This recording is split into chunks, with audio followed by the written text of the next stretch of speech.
राधा तू बड़भागिनी, कौन तपस्या कीन, तीनों लोक के नाथ है, सो तेरो आधीन, सो तेरो आधीन। जय राधा माधव कुंज बिहारी, जय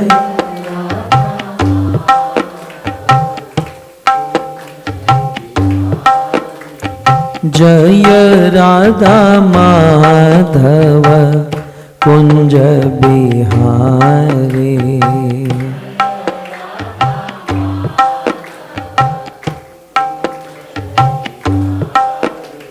जय राधा माधव कुंज बिहारी,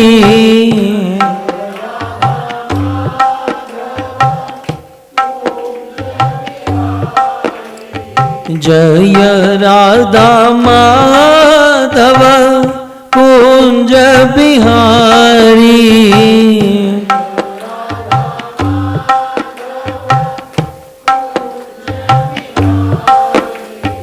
गोपी जनवल्लभ गिरिवरधारी,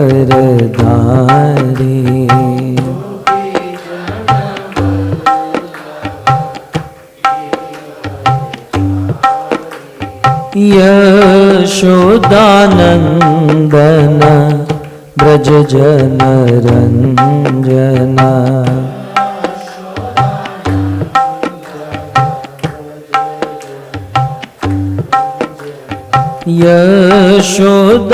यशोदानंदन ब्रज जन रंजन,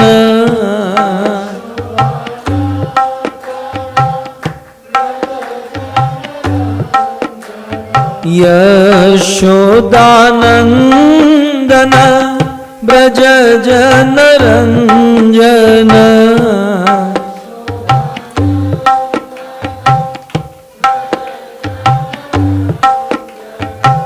यमुना तीर वनचारी,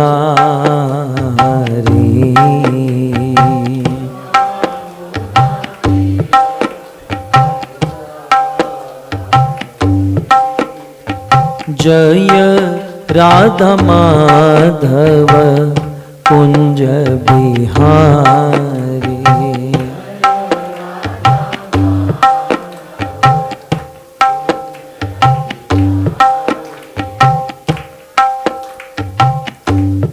भज गोविंद गोविंद गोपाला,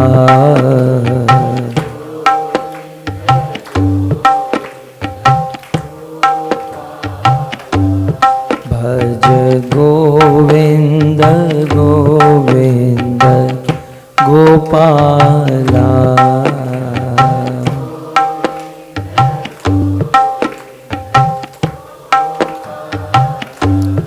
भज मुरली मनोहर नंदलाला,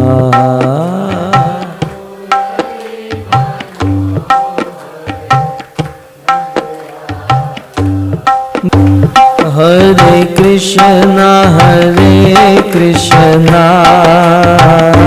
कृष्णा हरे हरे,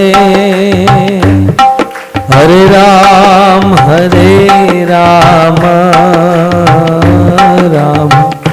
राम हरे हरे, कृष्णा कृष्णा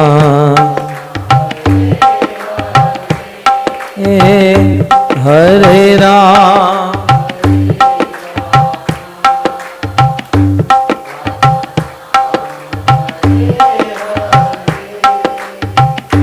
हरे कृष्णा कृष्णा कृष्णा हरे हरे, हरे राम राम राम हरे हरे हरे। गाइए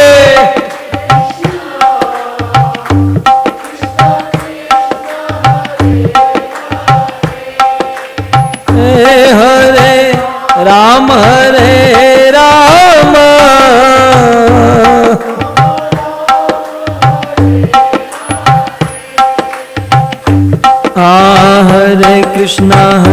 कृष्णा कृष्णा कृष्णा हरे हरे, हरे राम राम राम हरे हरे।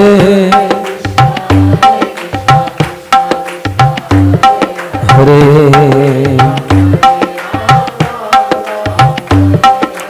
राधा श्याम सुंदर, राधा श्याम सुंदर, राधा श्याम सुंदर राधे। जय श्री श्री राधा श्याम सुंदर।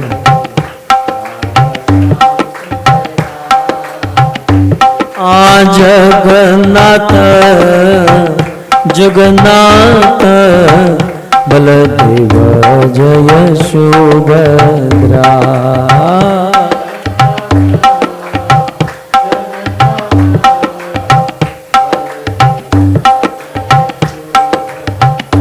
हाँ गौरनिताय जय गौरनिताय, गौरनिताय जय गौरनिताय।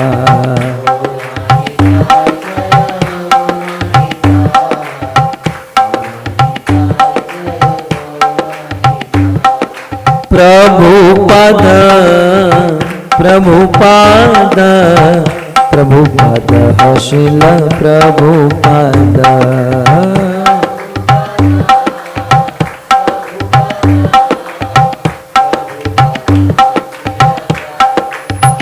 जय जय प्रभुपाद प्रभुपाद प्रभुपाद प्रभुपाद जय।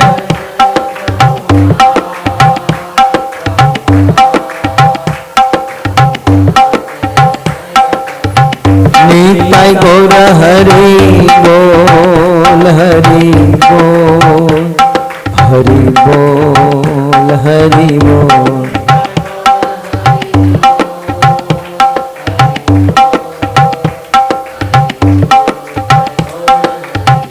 युग धर्म हरिनाम संकीर्तन की, ग्रंथराज श्रीमद् भागवतम महापुराण की, श्री प्रभुपाद की निताई गौर प्रेमानंद। ओम नमो भगवते वासुदेवाय। बोलिए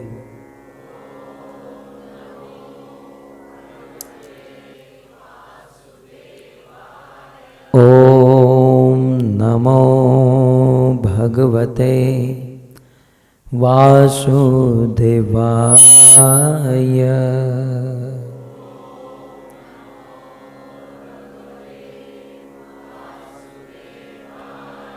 नमः ओम विष्णुपादाय। बोलिए कृष्ण पृष्ठाय भूतले श्रीमते भक्ति वेदांत स्वामी इति नमस्ते सारस्वते देवे गौरवाणी प्रचारिणे निर्विशेष शून्यवादी पाश्चात्यदेशतारिणे पाश्चात्यदेशतारिणे। जगद्गुरु श्रील प्रभुपाद की, श्री कृष्णचंद्र भगवान की। परम सौभाग्य ऑस्ट्रेलिया गोल्ड कोस्ट और इस भक्ति सेंटर है ना, भक्ति सेंटर में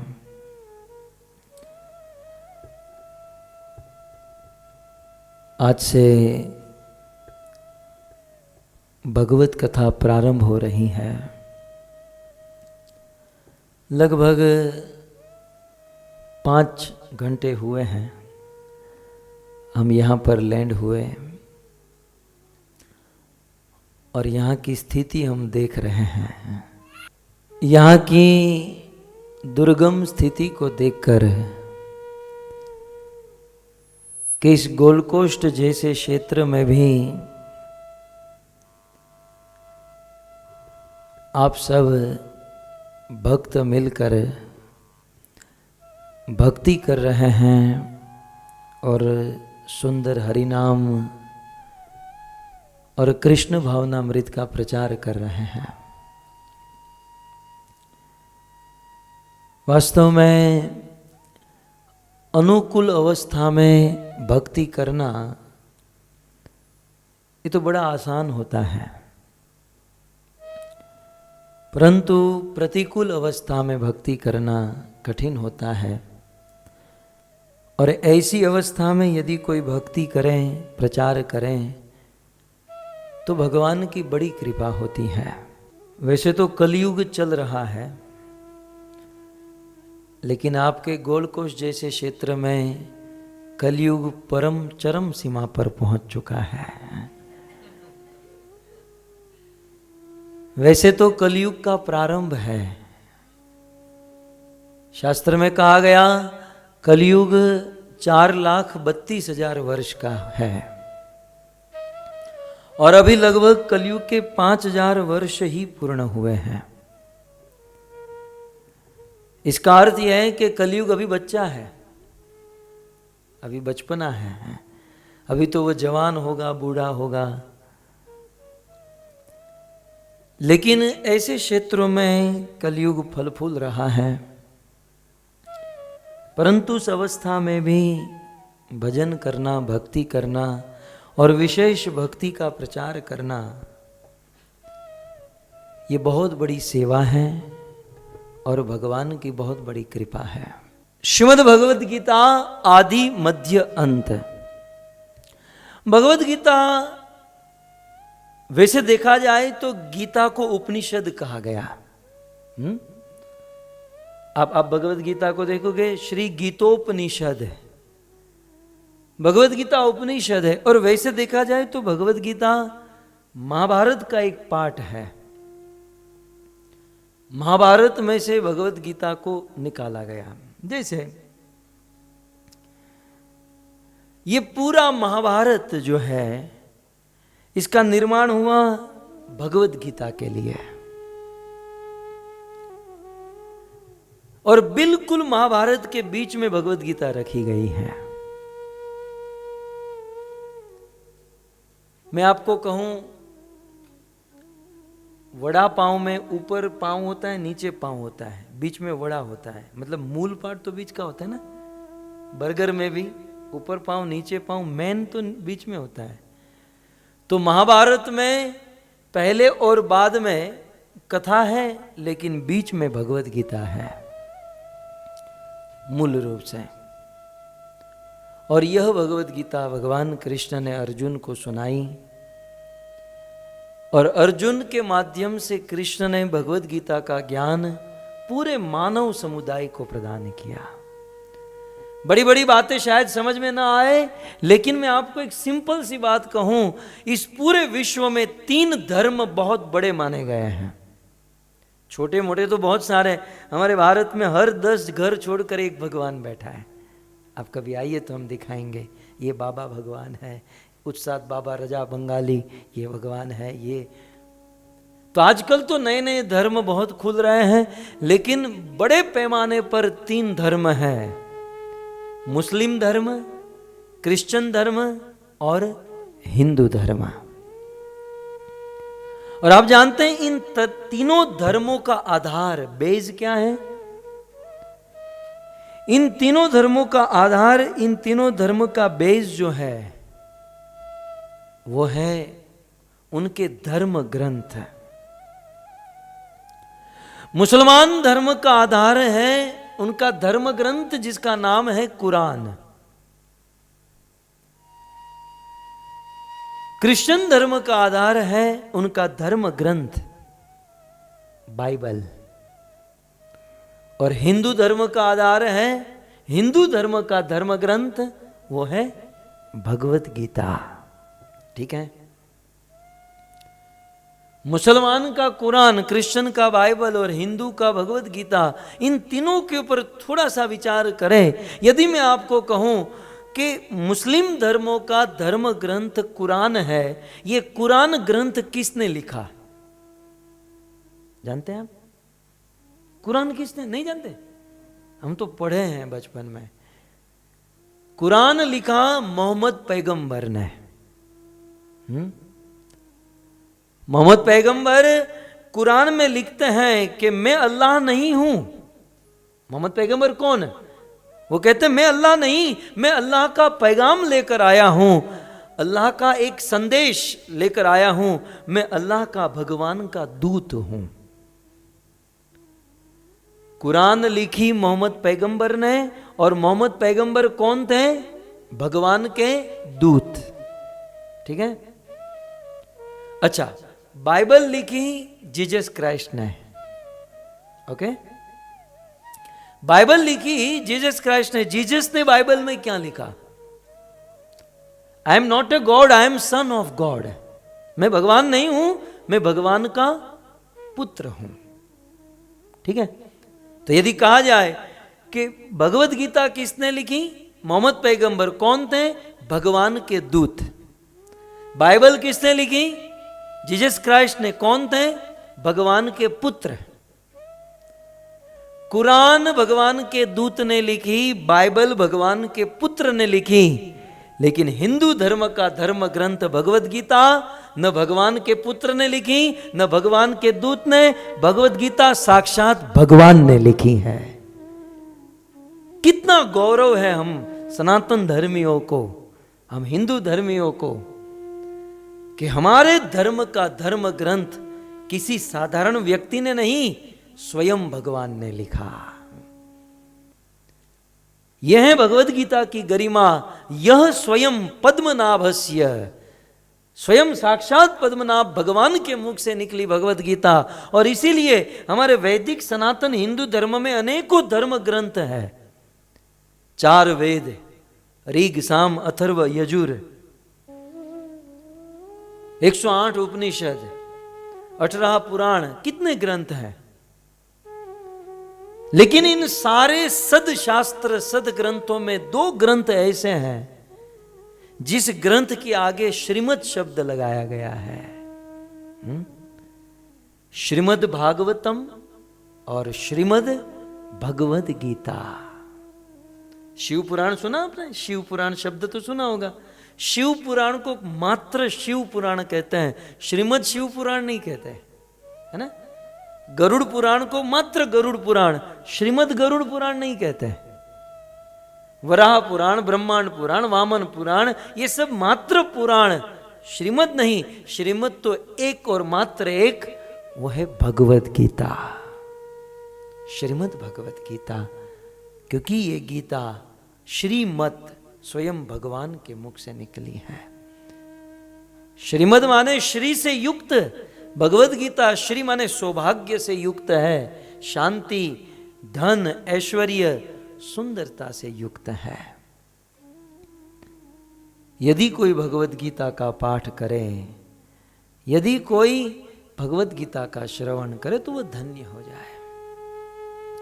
व्यास मुनि लिखते हैं, गीता सुगीता कर्तव्या किमन्ये शास्त्र विस्तरे।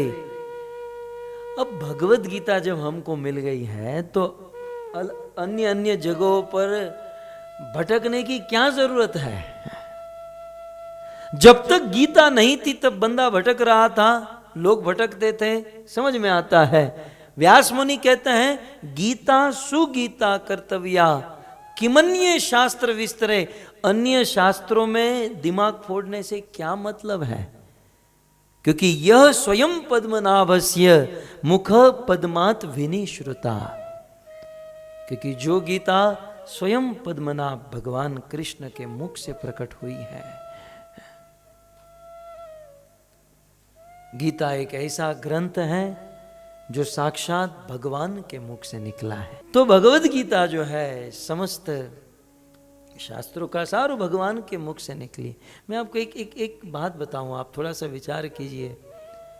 हमारे देश में कितनी पवित्र नदियां बहती हैं। नदियों से याद आया, आप लोग कितने धन्य हो, आप लोग वास्तव में बड़े सौभाग्यशाली हो कि समुद्र के तट पर रहते हो।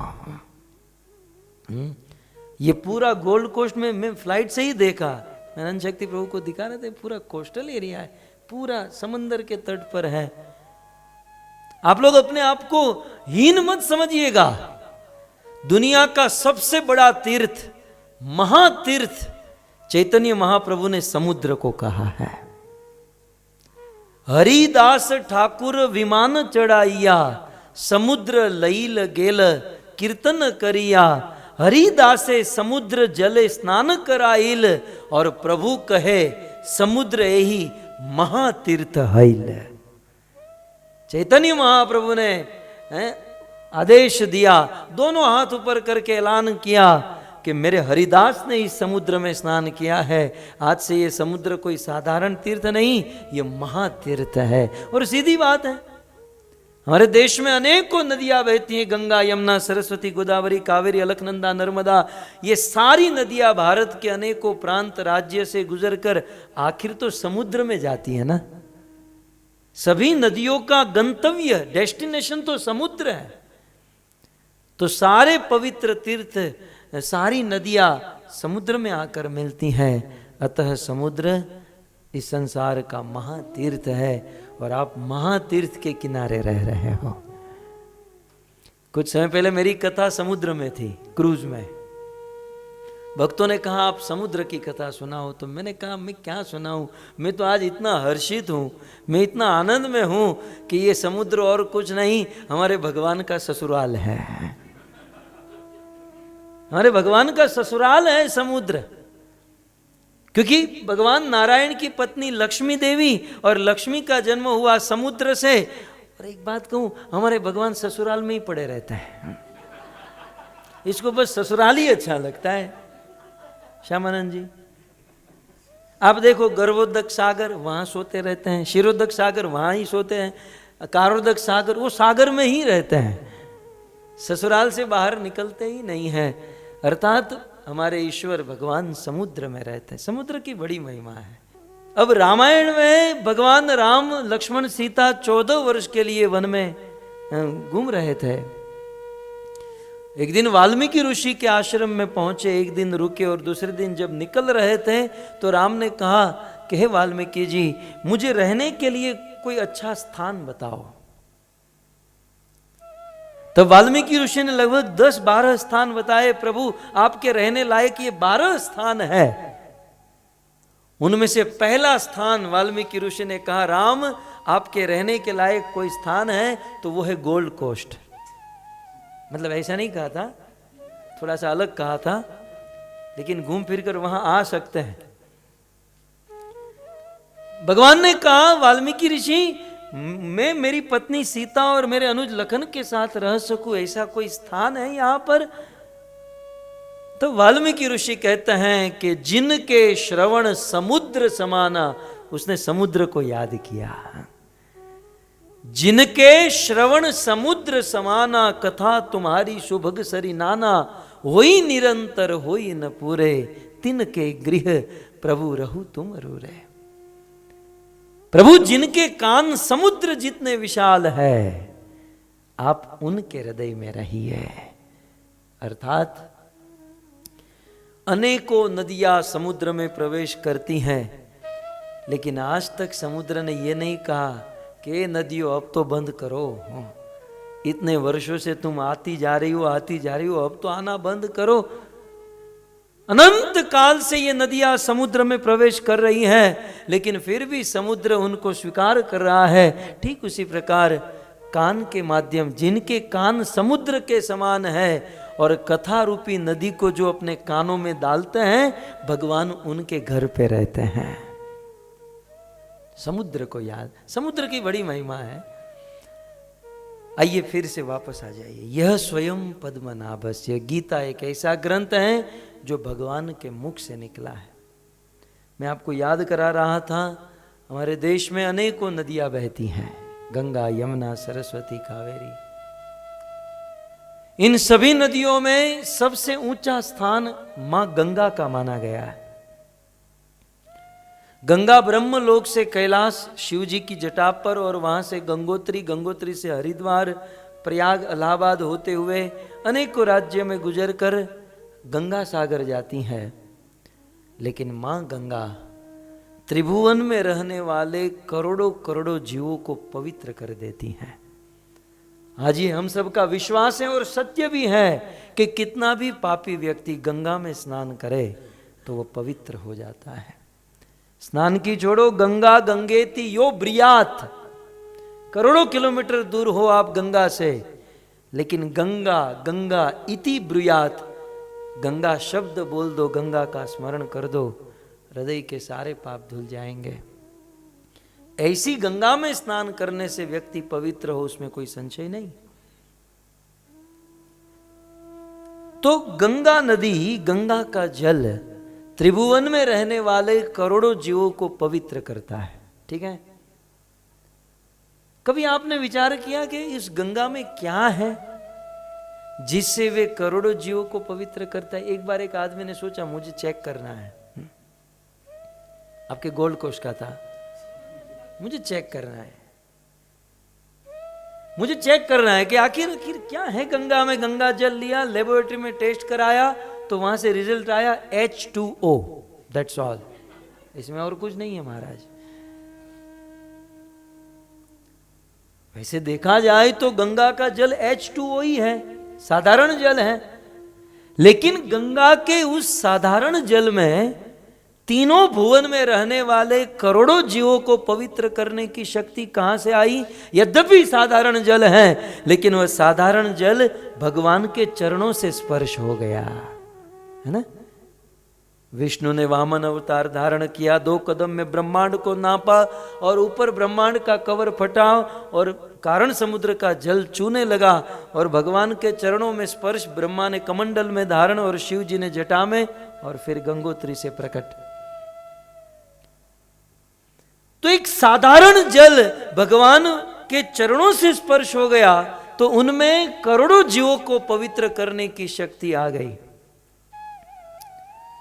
मुझे आपसे इतना ही कहना है कि भगवान के चरणों को टच होकर निकलने वाले जल में जब करोड़ों करोड़ों जीवों को पवित्र करने की शक्ति है, जिस भगवान के चरणों से निकलने वाली गंगा में जब इतनी शक्ति है, तो उसी भगवान के मुख से निकलने वाली गीता करोड़ों को पवित्र करे, उसमें क्या संशय हो सकता है। अतः व्यास मुनि ने लिखा, यह स्वयं पद्मनाभस्य मुख पद्मात् विनिश्रुता। ये गीता भगवान के मुख से, आप विचार करो, भगवत गीता के प्रत्येक श्लोक हमारे ठाकुर कृष्ण के मुख से टच होकर निकले हैं। एक एक श्लोक गीता का, एक एक शब्द अमृत है। ये बात अलग है कि हमें कुछ समझ में नहीं आता और जब पढ़ते हैं तो सो जाते हैं, लेकिन यदि कोई समझाने वाला हो,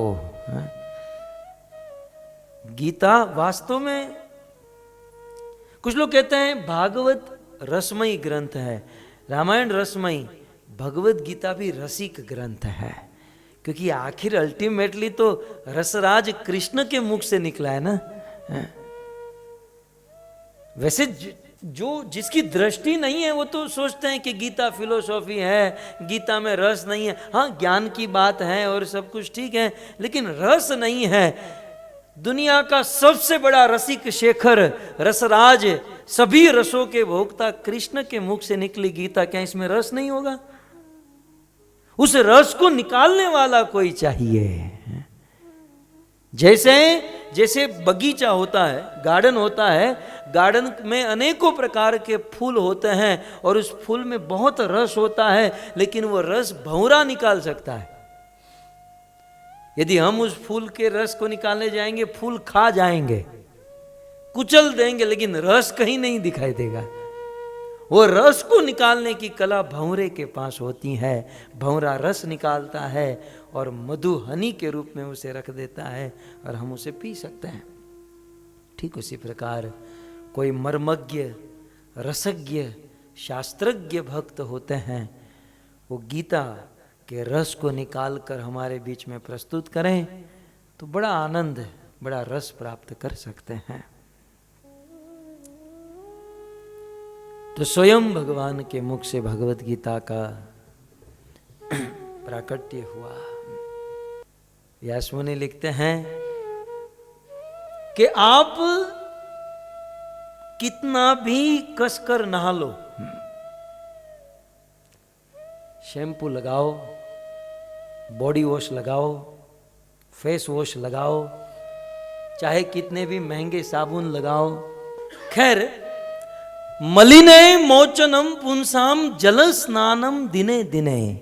व्यास मुनि लिखते हैं कि हम दिने दिने रोज जल से स्नान करते हैं, लेकिन उस जल से स्नान करने से क्या होता है? मलिने मोचनम पुंसाम, हमारे शरीर का मेल दूर होता है। पानी से, साबुन से, फेस वॉश से, बॉडी वॉश से स्नान करने से शरीर का मेल दूर होता है, हृदय का मेल दूर कैसे होगा? आपके गोल्ड कोस्ट में कोई ऐसा मॉल दुकान है जहां पर मन को साफ करने का साबुन मिलता है, जहां हृदय को साफ करने का साबुन मिलता है?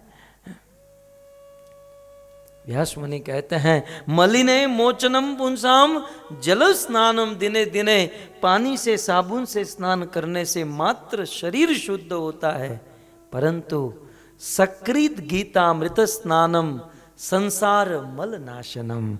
यदि कोई व्यक्ति थोड़ा भी भगवत गीता रूपी अमृत में स्नान कर लेना तो उसका हृदय, मन और चित्त शुद्ध हो जाता है। ये सारी फजीयत तो मन से है, हृदय से, चित्त से है।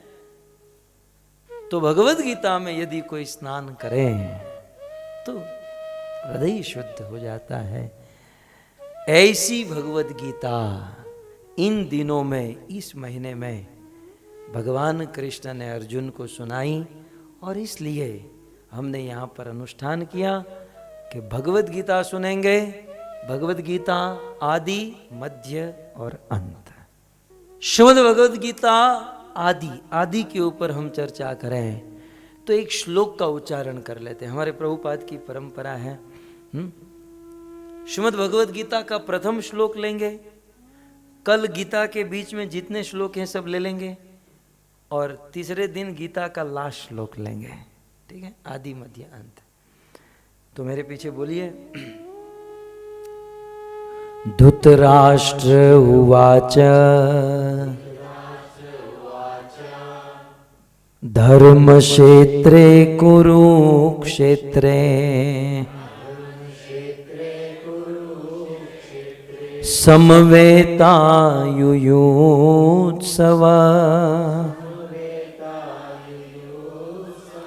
मामका पांडवाश्चैव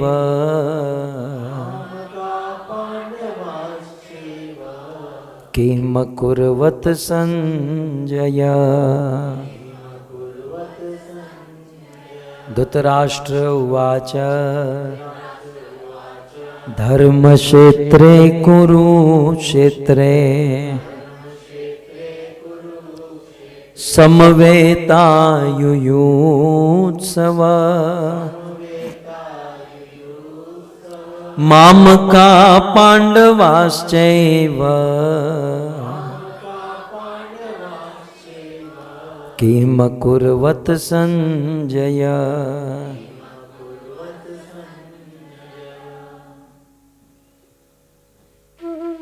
भगवत गीता का ये प्रथम श्लोक है और इसी को माध्यम बनाकर गीता आदि, भगवत गीता का आदि हम सुने, इसे समझने का प्रयास करें। प्राय आप सबको ये श्लोक तो याद ही होगा। तो पहला श्लोक है धर्म क्षेत्र कुरुक्षेत्र। शुरू होता है धृतराष्ट्र युवाच। भगवद गीता का प्रथम श्लोक धृतराष्ट्र जी के मुख से निकला है। अब धृतराष्ट्र महाराज यह श्लोक, यह बात संजय को कहते हैं। इसका परिचय होना जरूरी है। धृतराष्ट्र तो आप जानते ही हैं, इसका नाम ही इनका परिचय है, जिसकी राष्ट्र में बहुत आसक्ति है। राष्ट्र माने लैंड, ये प्रॉपर्टी, संपत्ति, धन आदि में। जन्म से अंधे हैं और हस्तिनापुर के राजा हैं। वैसे राजा तो पांडु थे, लेकिन जब वन में गए तो धृतराष्ट्र ने सीट पकड़ ली और ऐसी फेविकोल लगाकर बैठ गए, खड़े ही नहीं हुए और मान लिए कि मैं ही राजा हूं, मेरा बेटा ही राजा बनेगा। कथा आप सब जानते हैं कि फिर कौरव और पांडवों के बीच में युद्ध अवश्यंभावी हुआ, युद्ध फाइनल हुआ। व्यास मुनि धृतराष्ट्र के पास आए और व्यास मुनि ने धृतराष्ट्र को कहा कि अभी भी मैं कह रहा हूं कि अपने बेटे को मनाओ और युद्ध को रोक लो, युद्ध का परिणाम अच्छा नहीं होगा। लेकिन वो धृतराष्ट्र अंधा, मैं कैसे मनाऊं मेरे बेटे को, थप्पड़ मार के मना, तू बाप है? मैं जब भी धृतराष्ट्र को देखता ना मेरा दिमाग हट जाता है। अब तो इतना ही हो गया कि उसका रोल जिसने किया था ना बी.आर. चोपड़ा की महाभारत में, वो भी मुझे सामने मिले तो, हालांकि बेचारे का कोई दोष नहीं, वो तो एक्टिंग कर रहा था, लेकिन ये कोई बात होती है। शास्त्र में लिखा है कि पुत्र की गलती पुत्र की नहीं, मां बाप की मानी जाती है। बेटे की गलती बेटे की, दुर्योधन की गलती नहीं, वह गलती धृतराष्ट्र की है। अपने बेटे को संस्कार देता, अपने बेटे को मनाता, और क्यों नहीं बना सके। जब बालक 20 साल तक, बालक की जो परवरिश होती है 20 साल तक बालक पूर्ण रूप से मां बाप के अनुशासन में होता है, और उस समय मां बाप जैसा चाहे वैसा अपने बालक को बना सकते हैं। 20 साल कोई पत्थर को भी साथ रखे ना, तो वो पत्थर को बहुत सुंदर मूर्ति बना सकता है। ये तो बालक है। लेकिन माँ बाप अपने जॉब में होते हैं, अपने कामकाज में होते हैं, अपने अपने कार्य में होते हैं, बच्चों को टीवी के सामने बिठाते हैं और फिर बच्चे भी कार्टून जैसे बन जाते हैं। आजकल के बच्चे कार्टून से ज्यादा कुछ नहीं है। जैसे कार्टून में उछलते कूदते नहीं, ये भी ऐसे ही। आप कहोगे चिंटू यहां आओ, तो वहां से कूद कर सीधा यहां पड़ेगा। खैर, कहने का अर्थ यह है, धृतराष्ट्र को चाहिए था कि अपने पुत्र दुर्योधन को मनाए। कितने लोगों ने कहा, कृष्ण ने कहा, महात्मा विदुर ने कहा कि धृतराष्ट्र महाराज मैं आपका मंत्री हूं और छोटा भाई हूं, मेरा धर्म है, कर्तव्य है, अभी भी आप समझ जाइए, आप अपने पुत्र के अधर्म को रोक दीजिए, नहीं तो परिणाम ठीक नहीं होगा। जब विदुर जी सत्य बात कह रहे थे धृतराष्ट्र को उस सभा में, तो ये बात दुर्योधन को अच्छी नहीं लगी और भरी सभा में दुर्योधन भरी सभा में विदुर जी का अपमान करने लगा। और महात्मा विदुर, ऐसा भागवत में लिखा है कि जब दुर्योधन विदुर जी का अपमान कर रहा था तो विदुर जी दुर्योधन के सामने नहीं देख रहे थे। बोले ये तो पागल है, इसको कौन देखे, इसकी क्या औकात। महात्मा विदुर धृतराष्ट्र के सामने देख रहे थे कि दुर्योधन गलत कर रहा है, महाराज क्या कह रहे हैं। मैं आप लोगों को भी कहूं कि हमारी संस्था में या हमारी कंपनी में, भौतिक आध्यात्मिक कहीं भी, दुनिया के लोग कुछ भी कहे, कोई परवाह न करे, अथॉरिटी क्या कहती है, ये महत्वपूर्ण बात है। दुर्योधन बोल रहा था, चिल्ला रहा था, विदुर जी नहीं देखे। विदुर जी की दृष्टि धृतराष्ट्र के पास, अथॉरिटी क्या बोल रही है। और उस समय धृतराष्ट्र को चाहिए अपने बेटे को रोके, लेकिन धृतराष्ट्र पुत्र के मोह में अंधे कुछ नहीं बोले। तब विदुर जी ने सोचा, यहां तो बाप भी अंधा, बेटा भी अंधा, और हस्तिनापुर छोड़कर चले गए।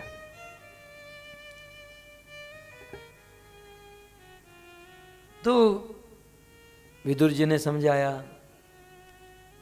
फिर जब युद्ध प्रारंभ होने वाला था, उस समय व्यास मुनि ने समझाया कि अभी भी धृतराष्ट्र महाराज युद्ध को रोको, धृतराष्ट्र पुत्र के मोह में। तब व्यास मुनि अपने शिष्य को साथ में लाए, ग्वलगम मुनि के पुत्र और व्यास मुनि के शिष्य, जिसका नाम था संजय। वेदव्यास मुनि ने संजय को दिव्य दृष्टि प्रदान की और संजय को कहा, संजय मैं तुम्हें दृष्टि दे रहा हूं कि कुरुक्षेत्र की रणभूमि में जो भी चल रहा है वो लाइव, जैसे हम लोग लाइव देखते हैं ना टीवी में, वो लाइव जो भी कुरुक्षेत्र में हो रहा है वो सब तुम देख पाओगे। और क्योंकि धृतराष्ट्र की आंखें नहीं है, इसलिए कुरुक्षेत्र में जो हो रहा है तुम धृतराष्ट्र को सुना पाओगे। अब देखिएगा मजे की बात, अब क्या हुआ कि वहां पर दोनों सेना आमने सामने आ गई, युद्ध शुरू होने जा रहा था। संजय जी ने कहा कि महाराज मैं आपको सुनाऊं। धृतराष्ट्र ने कहा, क्या सुनना है इसमें, मेरे बेटे की जो टीम है वो मजबूत टीम है, और पांडवों में कौन है, मतलब वन साइड टीम है, और एक दो दिन में ही पांडव हारेंगे, मेरे बेटे जीत जाएंगे। संजय तुम अपने घर जाकर आराम करो, मैं भी आराम करता हूं। इंडिया पाकिस्तान की मैच हो तो देखने में कुछ आनंद आए, इंडिया बांग्लादेश में का कौन देखेगा यार, इंडिया बांग्लादेश मैच कौन देखेगा, कुछ मैच भी कुछ बराबरी में होना चाहिए। धृतराष्ट्र ने संजय को कहा, तुम अपने घर जाओ, मुझे कुछ देखना विकना नहीं है, कोई बराबर में मुकाबला होता तो हम देखते। तो संजय अपने घर चले गए, धृतराष्ट्र अपने घर चले गए। अब क्या हुआ, अब वहां पर युद्ध प्रारंभ हो गया। युद्ध का 1 दिन, 2 दिन, 3 दिन, 4 दिन, 5 दिन, ये गीता जो है ना, संजय ने धृतराष्ट्र को महाभारत के 18 दिन के युद्ध में 9 दिन बीत गए, और 10वें दिन के सुबह संजय ने धृतराष्ट्र को गीता सुनाई। इसलिए आप इस श्लोक में देखोगे, धर्म क्षेत्रे कुरुक्षेत्रे समवेता युयुत्सव मामका पांडवाश्चैव किम अकुर्वत संजय। एक शब्द है इस श्लोक में, अकुर्वत, समझ रहे हैं, अकुर्वत। देखिए संस्कृत में 3 काल होते हैं, भूत, भविष्य, वर्तमान। ये अकुर्वत क्रिया जो है ये भूतकाल की क्रिया, ये पास्ट टेंस है। यदि लाइव चल रहा होता तो धृतराष्ट्र संजय को कहते, संजय किम कुर्वत संजय, ये संजय क्या हो रहा है मुझे ये बताओ।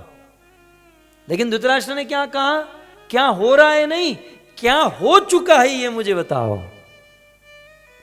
मतलब महाभारत के 9 दिन बीत चुके थे और 10वें दिन के सुबह धृतराष्ट्र मचल गए कि अब तो मैच देखनी होगी, अब तो जम गई है मैच, अब तो मैच देखनी होगी। संजय को बुलाया और कहा कि मुझे बताओ क्या क्या हुआ।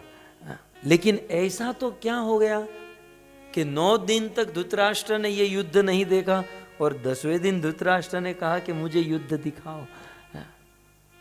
इसकी चर्चा हम बाद में करेंगे। हम श्लोक के 1 बाय 1 जो है शब्द के को सुनते जाए।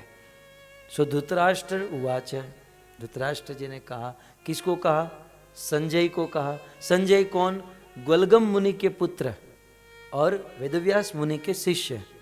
जिनकी कृपा से उनको दिव्य दृष्टि प्राप्त हुई है, जो धृतराष्ट्र को लाइव टेलीकास्ट दिखा सकता है। धृतराष्ट्र ने क्या कहा?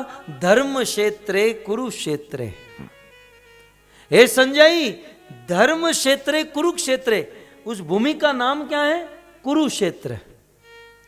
महाराज कुरु की, कुरुवंश के राजा कुरु की वह धरती हुआ करती थी।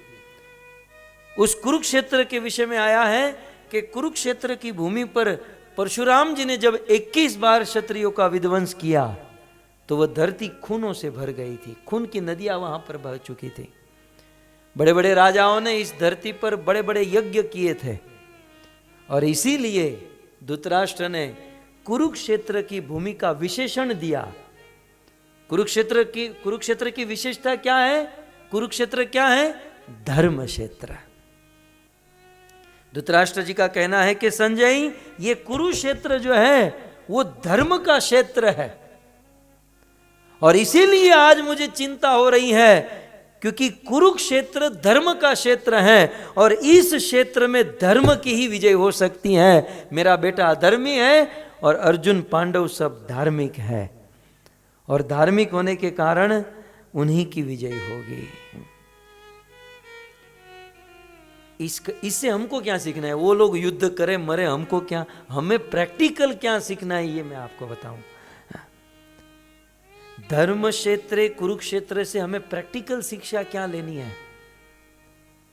भगवत गीता जैसा महान ग्रंथ, जुग जुग तक लोग इसे सुनकर अपना कल्याण करेंगे, लेकिन इस ग्रंथ की शुरुआत एक स्थान से हो रही है, क्षेत्र से हो रही है। केवल गीता ही नहीं, भागवत की शुरुआत कहां से हुई? नैमिष निमिष क्षेत्र, नैमिषारण्य से। रामायण की शुरुआत क्या कहां से हुई? भरद्वाज मुनि बस ही प्रयागा, प्रयाग से।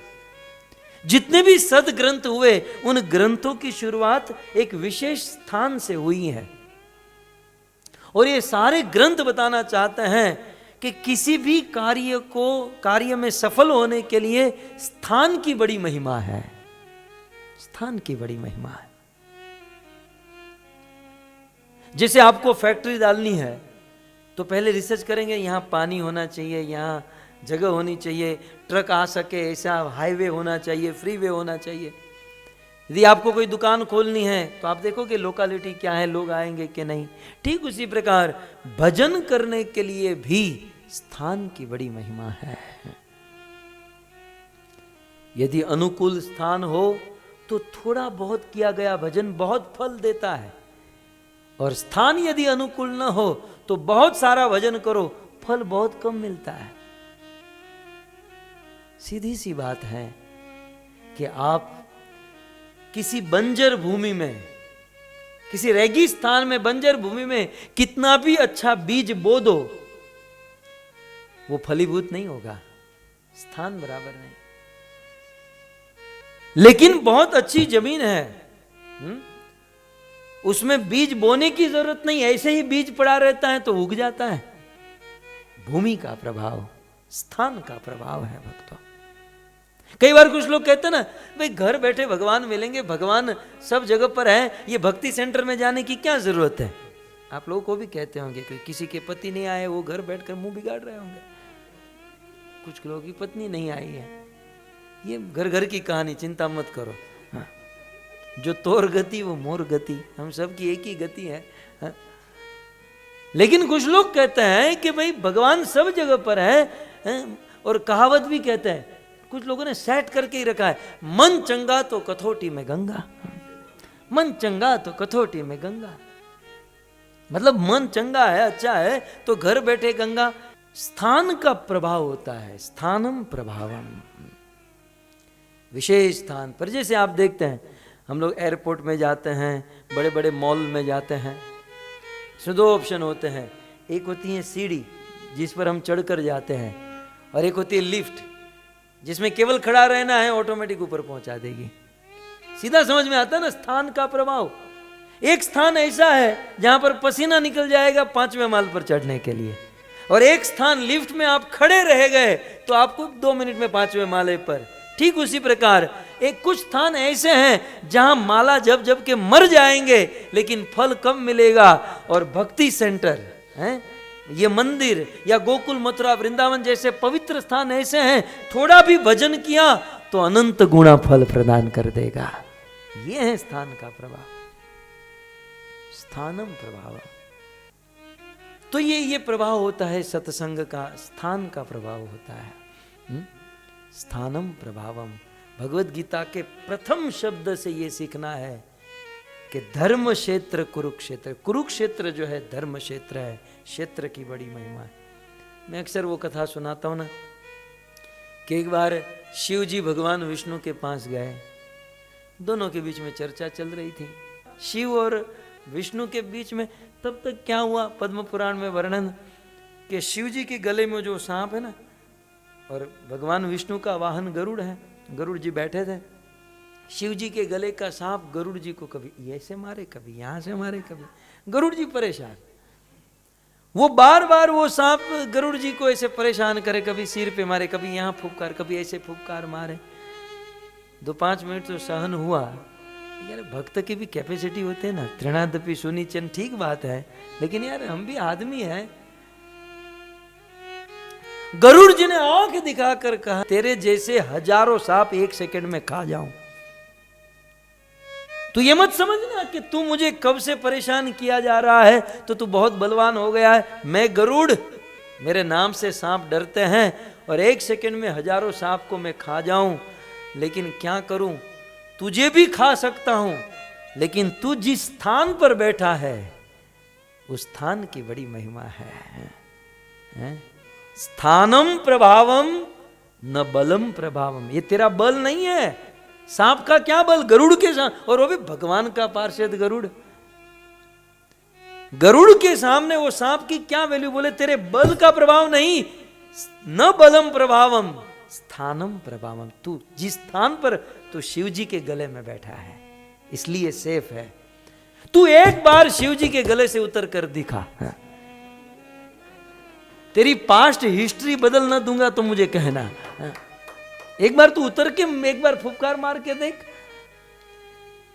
ये बहुत सुंदर प्रसंग, मुझे बहुत अच्छा लगता है कि स्थानम प्रभावम न बलम प्रभावम, स्थान की बड़ी महिमा है। सांप उस स्थान पर बैठकर बड़ा नाचा और गरुड़ जी परेशान। जब तक हम पवित्र स्थान में हैं सेफ हैं, जिस दिन स्थान पवित्र छोड़ा उस दिन गए। तो धर्म क्षेत्र कुरुक्षेत्र की भूमि जो है ना धर्म क्षेत्र की है।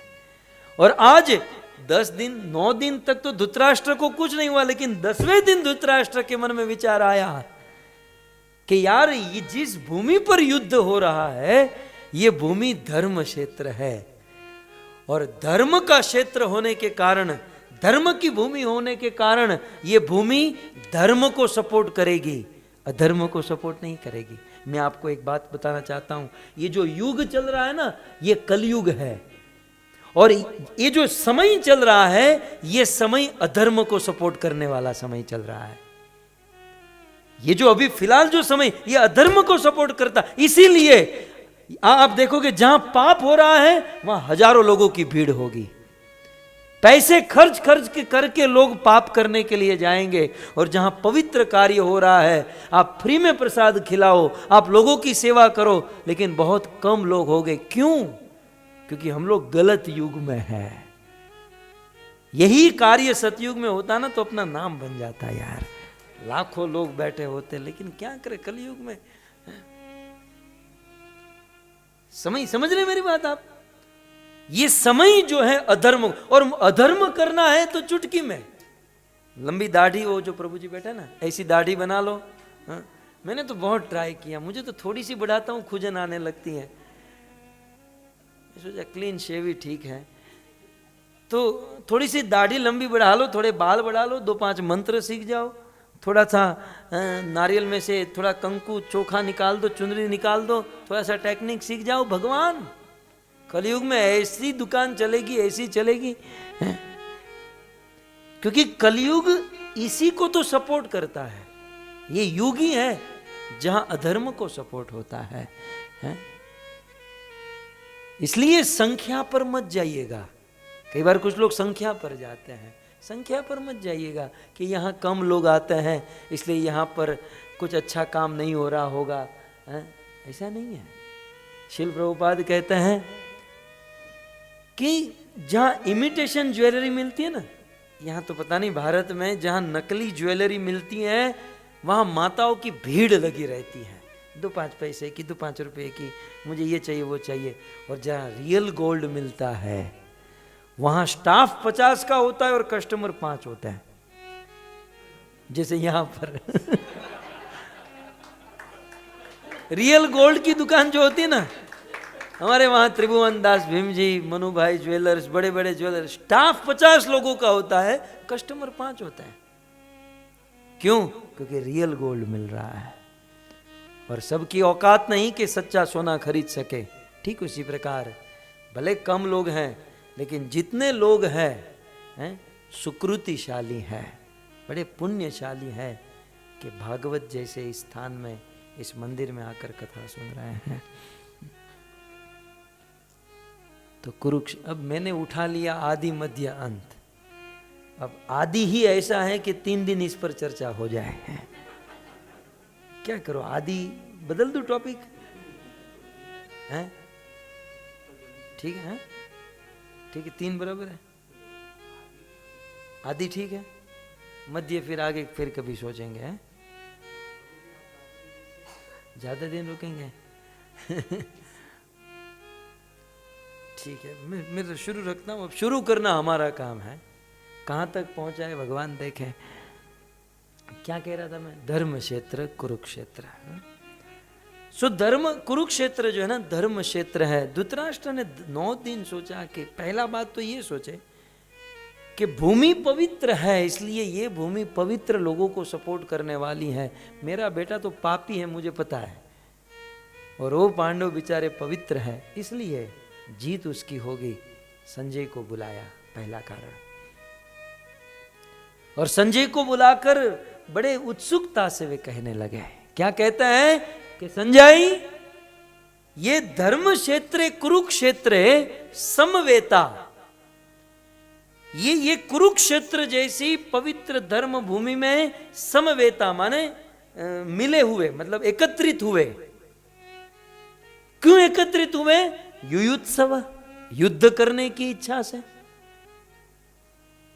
तो युयुत्सव समवेता, युद्ध करने की इच्छा से एकत्रित हुए धर्म क्षेत्र में, कुरुक्षेत्र में। अब देखिए, अब धृतराष्ट्र की नीति, किसी भी आदमी को यदि आप बुद्धिमान हो तो समझने में देरी नहीं लगती है, उसकी वाणी से पता चल जाता है। इसकी नीति देखो इस बंदे की, क्या कहा आगे? धर्म क्षेत्रे कुरुक्षेत्रे समवेता युयुत्सव, इतना समझ में आ गया। फिर आगे क्या कहते हैं? मामका पांडवा, मामका पांडवाश्चैव किम अकुर्वत संजय। ये संजय ये बताओ कि युद्ध करने की इच्छा से कुरुक्षेत्र में एकत्रित हुए मेरे और पांडु के पुत्रों ने क्या किया।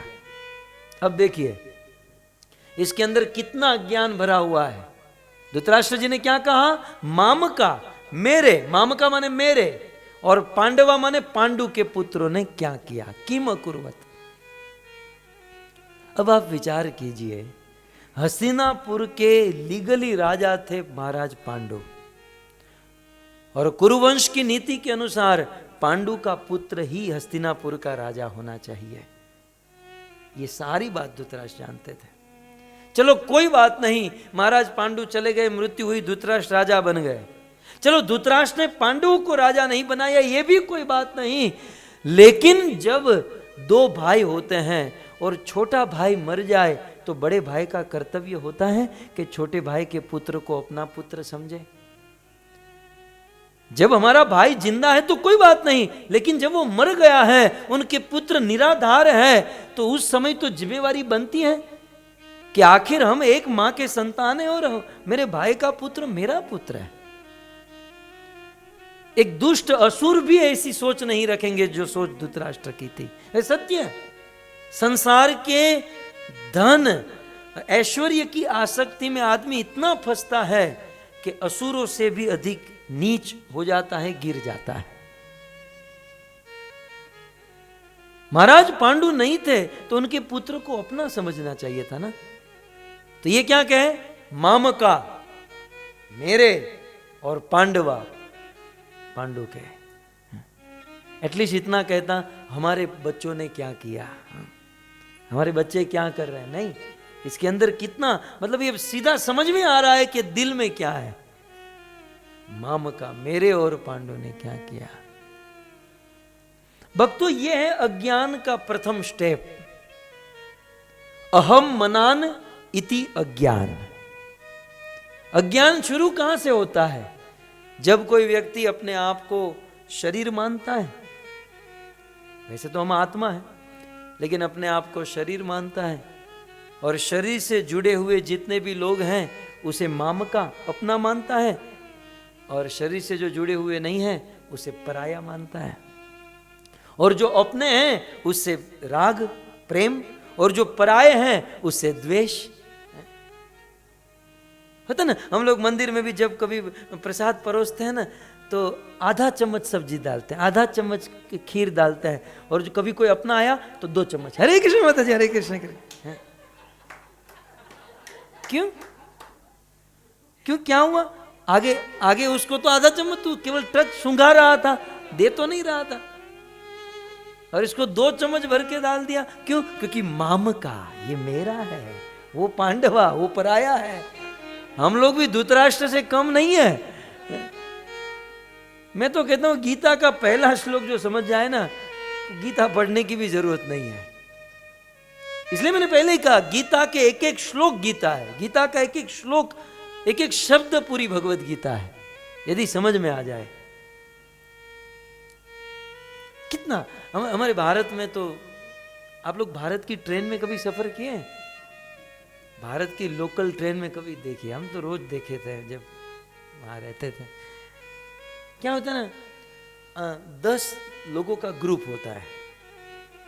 जैसे ही ट्रेन आती है तो cut cut cut cut cut 10 चढ़ जाते हैं, और जहाँ 6 लोग बैठ सकते हैं, 8 लोग बैठ सकते हैं, वहाँ 10 बैठ जाते हैं। साइड कोई गोद में बिठा लेता है, कोई साइड में, कोई अंदर, ऐसे करके एडजस्ट 6 जन के जगह पर 10 लोग बैठ जाते हैं। दूसरे दिन वही लोग ग्रुप में नहीं होते, अलग अलग ट्रेन में जाते हैं, और वहाँ 6 लोग बैठे हैं। बेचारा 7वां आदमी कहेगा कि थोड़ा सा अंदर बैठो ना, मैं थोड़ा सा बैठ जाऊं। ये लोग ऐसे हिलेंगे लेकिन जगह नहीं देंगे। वो कहेगा थोड़ा सा अंदर प्लीज, थोड़ा सा अंदर सर को। ये लोग बस ऐसे ऐसे करेंगे, अंदर नहीं जाएंगे।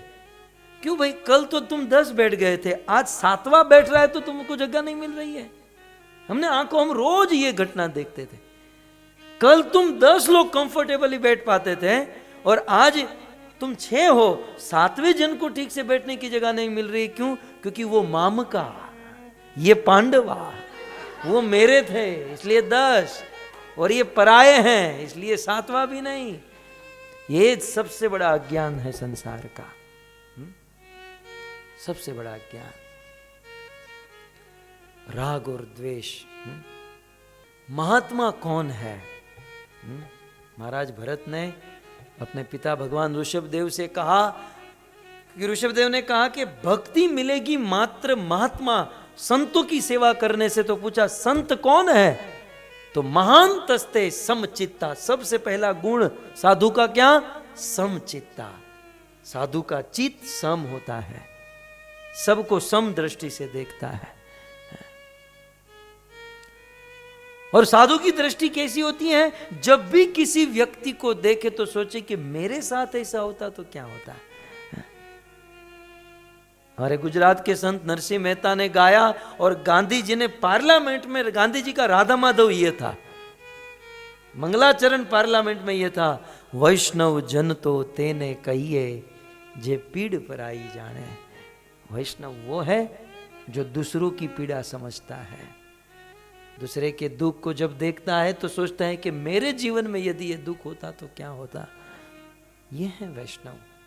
धृतराष्ट्र ने कभी नहीं सोचा कि मेरे बच्चों के साथ ऐसा होता तो क्या। वो तो बस माम का, पांडवा माम का, मेरा पराया में ही रह गया। सो इस प्रकार धृतराष्ट्र की नीति पता चल रही है, और जिसकी ऐसी नीति होती है ना, वो हारने वाला होता है, वो कभी जीत नहीं पाता। फिर चाहे कुरुक्षेत्र का युद्ध हो, चाहे हमारे जीवन का युद्ध हो, नीति यदि गलत है, व्यक्ति कभी सफल नहीं हो सकता। भगवत गीता का प्रथम श्लोक ही महाभारत का रिजल्ट आपको दे रहा है। युद्ध समाप्त नहीं हुआ, लेकिन ये भावना, ये विचार ही तय कर देते हैं कि इसका रिजल्ट क्या होने वाला है। तो धर्म क्षेत्रे कुरुक्षेत्रे समवेता युयुत्सव, युद्ध करने के लिए, मामका पांडवा चैव, च एव माने मेरे और पांडव के पुत्र भी हैं, और च एव माने और भी जो आए हैं बाहर से इसको सपोर्ट करने के लिए। किम अकुर्वत, हे संजय किम अकुर्वत, क्या किया। जैसे मैंने आपको कहा कि अकुर्वत क्रिया पास्ट टेंस में है, भूतकाल में है। ये समय वर्तमान में नहीं पूछा जा रहा। महाभारत के युद्ध के 9 दिन बीत चुके हैं, और 10वें दिन सुबह धृतराष्ट्र ने, वो भी एग्रेसिव होकर संजय जल्दी आओ जल्दी आओ, और धृतराष्ट्र ने एग्रेसिव होकर कहा कि मामका पांडवा शिव किम अकुर्वत, क्या क्या किया, जल्दी मुझे बताओ। तो प्रश्न तो हो सकता है कि भाई ऐसी क्या घटना घट गई, ऐसा क्या हो गया कि जिससे धृतराष्ट्र पूर्ण रूप से एग्रेसिव हो गए, ये जानने के लिए कि कुरुक्षेत्र में क्या हुआ। भक्तों, वह महाभारत के युद्ध की सबसे बड़ी घटना थी, सबसे भीषण और सबसे बड़ी घटना, पूरी दुनिया को चौंकाने वाली घटना थी। और वह घटना क्या थी? भरत पुंगव, इस धरती का, इस दुनिया का सबसे बड़ा वीर गंगा पुत्र भीष्म महाभारत के 9वें दिन अर्जुन के बाण से आहत हुए और इस कुरुक्षेत्र की भूमि पर धराशायी हुए। धृतराष्ट्र को गर्व था कि भीष्म जब तक मेरे कौरवों के साथ हैं, भीष्म जब तक मेरे बच्चों के साथ हैं, दुनिया की ताकत नहीं आंख उठाकर भी कोई देख सके। और बात भी सत्य थी। महाभारत के युद्ध में पितामह भीष्म के विषय में ऐसा कहा गया कि सारे कौरव और सारे पांडवों को एक टीम में कर दिया जाए, एक पक्ष में कर दो, और दूसरे पक्ष में एकमात्र पितामह भीष्म खड़े हो। अकेले पितामह भीष्म कौरव और पांडवों को चने की तरह चबा जाए। 450 वर्ष की उम्र थी, 4 पीढ़ी पितामह भीष्म देख चुके थे, और शांतनु नंदन शांतनु का वरदान था कि बेटा जब तक तेरी इच्छा न हो तेरे जीवन में मौत नहीं आ सकती। इच्छा मृत्यु का वरदान प्राप्त कर चुके और देवताओं के ऊपर विजय। परीक्षित ने तो क्या कह दिया। परीक्षित पितामह भीष्म के विषय में कहते हैं, पिता महा में समरे मरंजये देवव्रता आदि रथे स्तिमिंगले। देवव्रत जैसे, देवव्रत पितामह भीष्म तिमिंगल थे। महाभारत में रति, अतिरथी, महारथी एक के ऊपर एक कैटेगरी होती हैं, लेकिन सबके बाप थे पितामह भीष्म। दुर्योधन कभी भी युद्ध न करता। कृष्ण संधिदूत बनकर गए थे। दुर्योधन 5 गांव पांडवों को दे दो और तुम पूरी दुनिया पर राज करो। दुर्योधन ले लेता, लेकिन दुर्योधन के मन में था यार भीष्म हमारे साथ है, द्रोणाचार्य मेरे साथ और कर्ण मेरे साथ, हारने का कोई प्रश्न ही नहीं। और बात भी सत्य थी। आप यदि मुझे पूछो तो ये जो दुनिया का सबसे बड़ा युद्ध हुआ महाभारत का, ये सीधा बच्चे को भी समझ में आए कि कौरव दुर्योधन जीतने वाला है, पांडव हारने वाला है। क्योंकि दुरत्यय सैन्य सागरम, कौरवों की सेना समुद्र के समान विशाल थी। उसमें 2 अक्षौणी सेना तो कृष्ण की खड़ी थी, नारायणी सेना दुर्योधन लेकर आया था। 11 अक्षौणी सेना जमा किया दुर्योधन, समुद्र के समान, और पांडवों के साथ 5 अक्षौणी सेना। आधे भी नहीं थे पांडव, आधे भी नहीं थे। एक तो क्वांटिटी की मात्रा में भी कम थे, क्वांटिटी में भी कम थे, और पराक्रम में भी पांडवों में कौन था। और वहां द्रोणाचार्य, कृपाचार्य, कृतवर्मा, कर्ण, अश्वत्थामा और सबके बाप पितामह भीष्म। तो सीधी बात थी, दुर्योधन जीतने वाला है। प्रश्न यह भी हो सकता है कि पितामह जैसे महाभागवत दुर्योधन के पक्ष में क्यों रहे? कारण यही था कि पितामह की इच्छा थी कि कृष्ण की इच्छा पूर्ण हो। कृष्ण चाहते हैं दुष्टों का विनाश हो, अधर्म का नाश हो, और अधर्म तब तक नष्ट नहीं होगा जब तक युद्ध नहीं होगा, और युद्ध तब तक नहीं होगा जब तक मैं दुर्योधन की टीम में नहीं रहूंगा। यदि पितामह दुर्योधन की टीम में न होते तो ये युद्ध करता ही नहीं और दुष्टों का विनाश होता ही नहीं। बहुत बड़ा कलंक चढ़ाकर पितामह भीष्म दुर्योधन के पक्ष में रहे, युद्ध कर, मैं तेरे साथ हूं। युद्ध छिड़ा, युद्ध प्रारंभ हुआ, और युद्ध करते करते 1 दिन, 2 दिन, 3 दिन, 4 दिन, 5 दिन, 9 दिन बीत गए, और 9वें दिन की रात को दुर्योधन पितामह भीष्म की शिविर में आया। दुर्योधन पितामह भीष्म से कहता है, पितामह, मैं जानता हूं कि आप एक ही दिन में पांडवों को मार सकते हो, लेकिन आप जानबूझकर नहीं मार रहे हो। मैं ये भी जानता हूं कि आप पांडवों का पक्ष ले रहे हो, लेकिन आप ये मत भूलो कि मैंने हमारी सेना के सेनापति आपको बनाया है। जब हमने आपको लीडर बनाया, सेनापति बनाया, तो आप हमारी ओर से नहीं, पांडवों की ओर से लड़ रहे हो। मतलब जिस थाली में आप खा रहे हो उसी थाली में छेद कर रहे हो। पितामह, ये तो नमक हरामी है। जब ऐसे शब्द पितामह भीष्म ने, भीष्म को तो ऐसे सुनने की कोई आदत नहीं थी। पितामह भीष्म क्रोधित हो गए। बस युवराज, तू युवराज है इसलिए मैं आज चुप हूं, लेकिन अब एक शब्द भी आगे मत बोलना। और तुझे ऐसा लगता है कि ये तेरा बाप, ये तेरा पितामह पक्षपात कर रहा है, तो जा, आज मैं प्रतिज्ञा करता हूं, क्योंकि मुझे ऐसे वचन सुनने की आदत नहीं। आज मैं, कल मैं नहीं या वो नहीं। पितामह भीष्म ने प्रतिज्ञा की कि कल के दिन के युद्ध में मैं पांडवों को मार दूंगा। और दुर्योधन सुन ले, यदि अर्जुन मेरे सामने आ गया, मैं अर्जुन को मौत के घाट उतार दूंगा। ये मेरी भीषण प्रतिज्ञा है, भीष्म प्रतिज्ञा हुई। और एक बात सुन ले, कल सुबह अपनी पत्नी को मेरे वहां भेज देना, मैं उसे आशीर्वाद दे दूंगा अखंड सौभाग्यवती का, 2 वरदान। लेकिन आज के बाद ऐसे शब्द मेरे सामने कभी मत कहना कि मैं नमक हरामी कर रहा हूं। दुर्योधन भीष्म की शिविर से बाहर नाचते हुआ जा रहा है।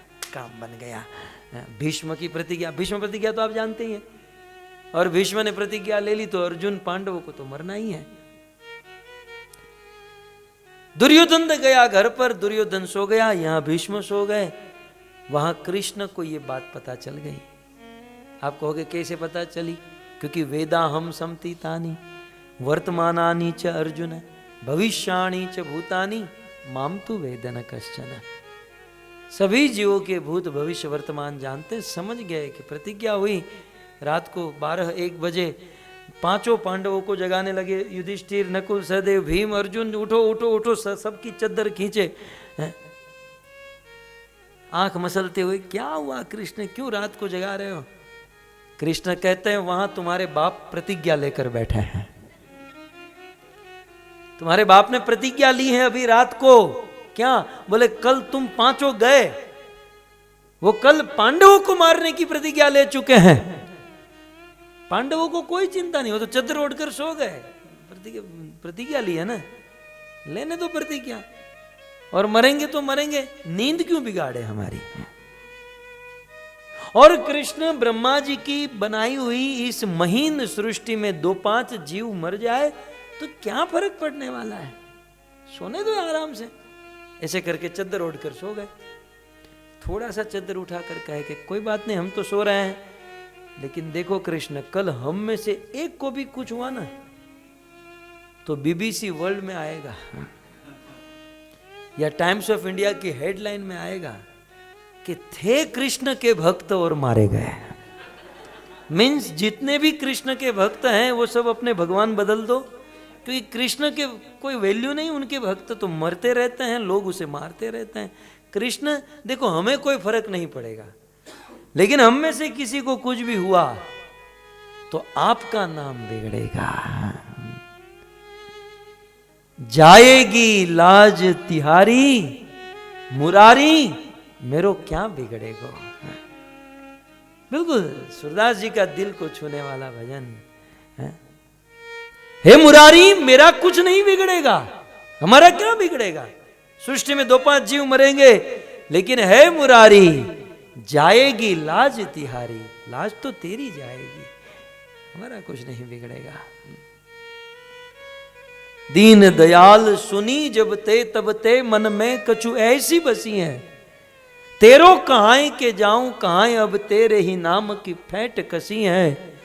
तेरो ही आसरो एक मलोक नहीं कोई मन में दूजी जसी है। हे हो मुरारी पुकारी कहूं अब मेरी हंसी नहीं तेरी हंसी है। तेरी हंसी उड़ाएंगे लोग, हमको क्या कहेंगे, लोग यही कहेंगे कृष्ण के भगत थे। हमारी हंसी नहीं कृष्ण तेरी हंसी है। पांडवों को कोई चिंता नहीं, आराम से सो गए। वहां दुर्योधन सो गया, भीष्म सो गए, यहाँ पांडव सो गए, सब सोए हुए हैं, कृष्ण जग रहे हैं कि करूं क्या इन लोगों का। यही होता है भक्तों। कल सुबह पांडवों को मरना था, भीष्म प्रतिज्ञा थी, लेकिन फिर भी पांडवों को कोई चिंता नहीं। और हमको कल सुबह कोई मरना नहीं है, सैटरडे संडे की छुट्टी है, लेकिन चिंता कितनी है, टेंशन कितना है हमको। कारण यही है कि पांडव कृष्ण को आश्रित थे और हम भगवान को आश्रित नहीं है। जीवन में जब आश्रित हो जाएंगे ना, आश्रय में बहुत ताकत होती है भक्तों। जब ईश्वर का आश्रय ले लें, जब किसी गुरु को आश्रय हो जाए, जब भगवान को आश्रित हो जाए ना, सारी चिंता से मुक्त हो जाएंगे। ये छोटे छोटे बच्चों को जब देखते ना, हम बड़ा आनंद होता है। अब आप छोटे बच्चे को देखिएगा, आप सबके घर पर होंगे, कोई चिंता है बच्चों को। मैं तो कहता हूं मनुष्य की सबसे अच्छा समय यदि कोई है तो बच्चा। भगवान मेरे सामने आए और कहे कुछ चाहिए, मैं यही कहूंगा बच्चा बना दो। कोई खटपट नहीं, कोई ईर्ष्या, कोई निंदा, कौन गाली दे रहा है, कौन प्रशंसा कर रहा है, कोई अपनी धुन में होता है बच्चा, कोई चिंता नहीं होती। अब उस बच्चे को भोजन नहीं करना तो जबरदस्ती माँ खिलाती है, कपड़े नहीं पहनना पिता जबरदस्ती पहनाते हैं। कोई चिंता होती है बच्चों को? क्यों? क्यों? क्योंकि वो बच्चा अपने माँ बाप को आश्रित है, वो बच्चा अपने पेरेंट्स को आश्रित है।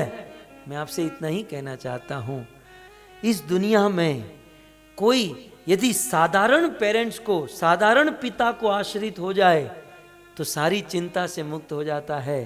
तो हम और आप यदि भगवान को आश्रित हो जाए, हमारे वास्तविक पिता को आश्रित हो जाए, तो हम चिंता से मुक्त क्यों नहीं हो पाएंगे? क्यों नहीं हो पाएंगे? बस आश्रित होना है। हम और आप भले कितना भी भजन करें, याद रखें, जब तक आश्रित नहीं होंगे, चिंता दुख शोक से मुक्त नहीं होंगे। आश्रित हो जाना है।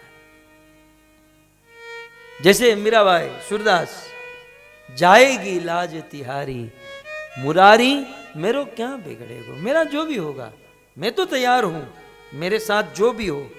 जैसे महाप्रभु ने कहा, आश्लिष्यवा पादरताम पिनष्टुमाम मद्दर्शनाम मर्महताम करो तु वा यथा तथा वा विदधातु लंपटो लेकिन मत प्राण नाथस्तु स एव ना पर। चाहे दुख आए, सुख आए या भयंकर दुख आए, मेरे जीवन में कुछ भी आए, मुझे कोई परवाह नहीं।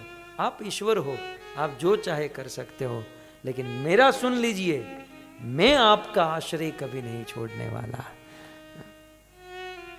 पांडव आश्रित थे, हम आश्रय में नहीं है। और हम भगवान के आश्रित इसलिए नहीं है क्योंकि अभिमान है कि मैं कमा रहा हूं, मैं कर रहा हूं, मेरा बच्चा, मेरी पत्नी, मेरा घर, अभिमान। हमारे नरसिंह मेहता ने एक बहुत सुंदर भजन लिखा। उस भजन की एक पंक्ति है, हूं करो एज अज्ञानता, शकटनो भार जेम श्वान ताणे।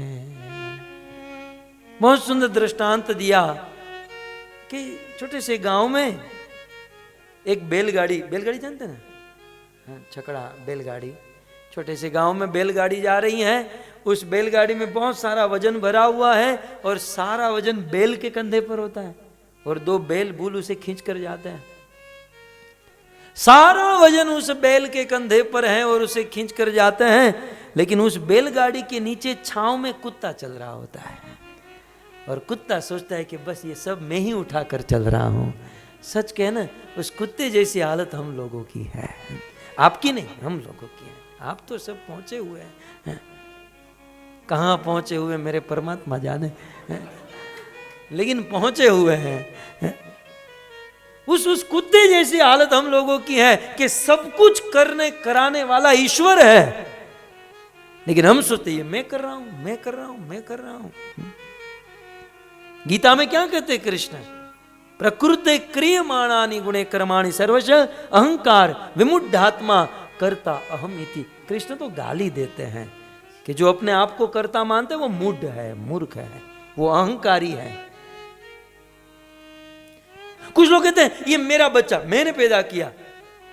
हम नहीं देखते संसार में कुछ लोग बहुत बच्चे करना चाहते हैं लेकिन एक भी बच्चा नहीं होता, और कुछ लोग नहीं करना चाहते हैं, 10-12 लाइन लग जाती है वहां पर। तो इसे समझ में आता है कि नहीं, ये हमारे हाथ में कुछ नहीं, ये ईश्वर के हाथ में है।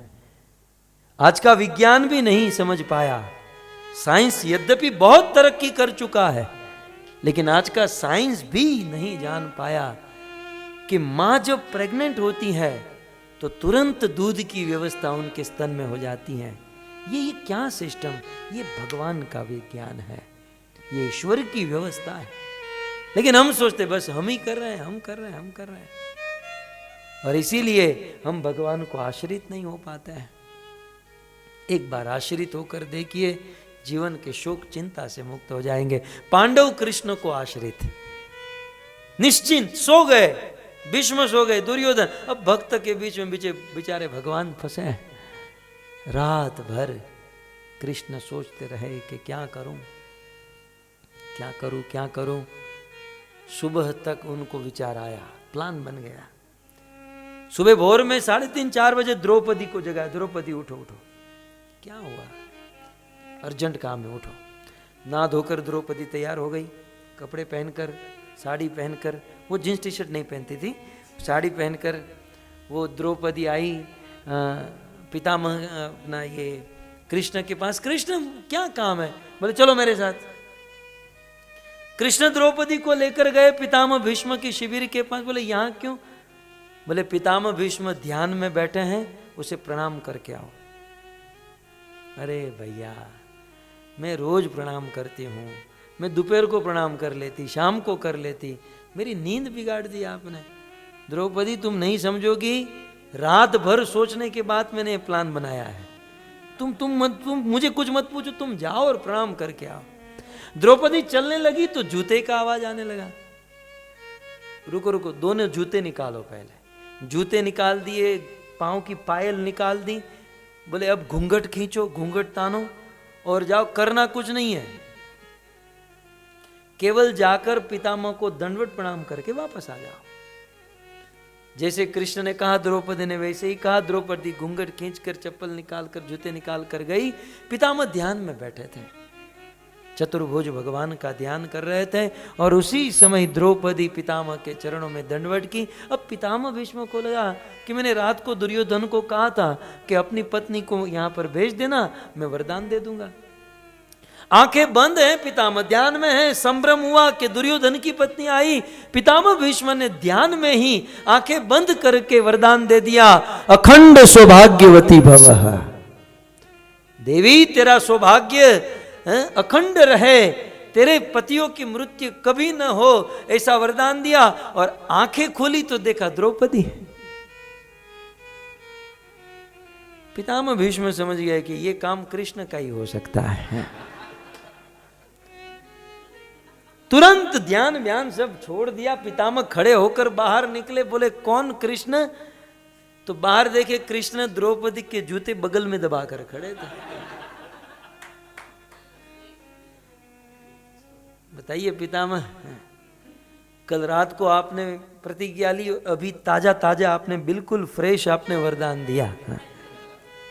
कल रात को प्रतिज्ञा ली कि मैं पांडवों को मारूंगा, और अभी ब्रह्म मुहूर्त में फ्रेश मूड में आपने वरदान दिया अखंड सौभाग्यवती भव का, कि पांडव कभी मरेंगे नहीं। अब मेरी जिज्ञासा इतनी है पितामह कि इसमें से कौन सा वरदान रखोगे और कौन सा तोड़ोगे? आपकी जो 2 प्रतिज्ञा है उसमें से कौन सी रखोगे, कौन सी तोड़ोगे?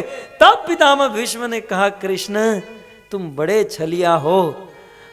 मेरी प्रतिज्ञा टूटते टूटेगी, लेकिन मैं और एक प्रतिज्ञा करता हूं कि आज के दिन के युद्ध में केशव तुम्हारी जो प्रतिज्ञा है कि मैं रणभूमि में महाभारत में कभी शस्त्र धारण नहीं करूंगा, अस्त्र शस्त्र नहीं उठाऊंगा, कृष्ण आज मैं तुम्हारी प्रतिज्ञा तोड़वा दूंगा। सूरदास जी ने बहुत सुंदर पद लिखा, गाने का समय नहीं, लेकिन सूरदास जी कहते हैं कि कृष्ण केशव, आज यदि मैं तुम्हारे हाथों से अस्त्र शस्त्र न उठवाऊं तो शांतनु सूतन कहाऊं। यदि आज आपके हाथों से शस्त्र नहीं उठवाया तो मैं भी गंगा पुत्र भीष्म नहीं, गंगा का बेटा हूं। यदि शांतनु का सूत हूं तो आज मैं नहीं या आप नहीं, आज फैसला। पितामह भीष्म की प्रतिज्ञा, कृष्ण के हाथों से शस्त्र उठवाने की, और 1 नहीं 2 नहीं 3 प्रतिज्ञा लेकर बैठे हैं पितामह। बख्तर पहने, शस्त्र पहने, और पूर्ण शस्त्र से सुसज्जित होकर कौरवों की सेना रणभूमि में उतरी। यहां पांडवों की सेना रणभूमि में उतरी। शंखनाद हुआ, मारो मारो की ध्वनि से दोनों सेना एक दूसरे के ऊपर टूट पड़ी। और विधि का विधान तो आप देखिए कि जिस दिन पितामह की प्रतिज्ञा थी पांडवों को मारूंगा, उसी दिन पितामह भीष्म के सामने अर्जुन का रथ टकराया। वैसे कभी अर्जुन का रथ नहीं टकराता था, लेकिन प्रतिज्ञा के दिन ही पितामह के सामने अर्जुन का रथ टकराया, और भयंकर सामना पितामह भीष्म और अर्जुन का। चले बाण सपच जनु तुर्गा, जैसे जैसे उर्गा, जैसे सांप की गति होती है, वैसे पितामह भीष्म अपने तर्कस से बाण निकालने लगे और बाणों की बौछार करने लगे। वर्णन तो ऐसा महाभारत में है कि अपने तर्कस से इतनी तेज गति से बाण निकाल रहे थे और अर्जुन को मार रहे थे कि पितामह भीष्म के हाथ का चक्र बन गया। महाभारत के 18 दिन के युद्ध में युद्ध करते हुए अर्जुन को कभी भी पसीना नहीं आया था, लेकिन आज पितामह भीष्म के बाणों का सामना करने में अर्जुन पसीने से लथपथ। युद्ध तो कर ही नहीं रहा है अर्जुन, युद्ध तो कर ही नहीं रहा है, मात्र डिफेंस कर रहा है। पितामह भीष्म के बाण को डिफेंस कर रहा है, उसको उससे केवल बचने में इसको पसीना आ गया। अब उसे मारने की और निशाना लेने की तो बात दूर रही, पितामह भीष्म के बाणों से बचने में अर्जुन को पसीना आ गया। और कृष्ण ने पीछे मुड़कर देखा, अर्जुन पसीने से लथपथ। कृष्ण ने सोचा कि यदि मैं कुछ नहीं करूंगा तो ये भीष्म मेरे भक्तों को मार देगा। तुरंत भगवान कृष्ण ने सोचा कि अर्जुन की रक्षा, एक और अर्जुन की रक्षा, दूसरी ओर पितामह भीष्म के प्रतिज्ञा की रक्षा करने के लिए सुखदेव गोस्वामी कहते हैं कि हरिरिव हंतु, जैसे वनराज केसरी सिंह गजराज हाथी के मस्तक को फाड़ने के लिए अपनी कंदरा से निकले और कूद पड़े, वैसे भगवान श्री कृष्ण अर्जुन के रथ से कूद पड़े और नीचे टूटे हुए रथ का एक चक्का पहिया पड़ा था, कृष्ण ने अपने हाथों में उठाया और हाथ का पहिया उस चक्का लेकर पितामह भीष्म की ओर दौड़ने लगे कि मेरे भक्त अर्जुन को मार रहे हो आप। हमारे कृष्ण का अद्भुत स्वभाव, कुछ दिनों से मैं इस पर बहुत बोल रहा हूं। कृष्ण का एक स्वभाव है कि जो मेरे भक्त का दुश्मन वो मेरा भी दुश्मन, फिर चाहे कोई भी क्यों ना हो। हमारे मुंबई में भाई लोग जानते हैं, भाई लोग मारपीट करते एकदम घुसा।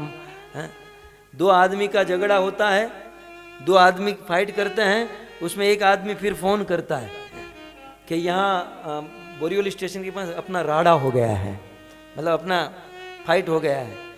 तो फिर क्या करते, 2-3 गाड़ी ट्रक जीप भरकर आते हैं और जिसके साथ झगड़ा हुआ है उसको इतना मारते पीटते हैं, फिर अंत में हॉस्पिटलाइज होता है। वो हॉस्पिटल में होता है, ग्लूकोज की बोतल और ऑपरेशन वहाँ सब शुरू होता है जिसको मारा है। और फिर ये लोग इसको पूछते हैं, यार हुआ क्या था, इतना मारा, इतना पीटा, हॉस्पिटलाइज हुआ, और फिर उसे पूछते हैं कि हुआ क्या था। ऐसा है हमारे कृष्ण का स्वभाव। भक्त के साथ किसी ने कुछ भी व्यवहार किया, भक्त सही या गलत कृष्ण से मतलब ही नहीं है।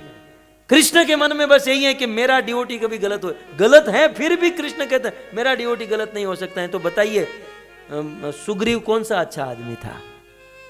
सुग्रीव ने कौन सा मतलब ये किया था? लेकिन राम जैसे मर्यादा पुरुषोत्तम राम बाली को छिप कर मारे, राम की फिरत है ये?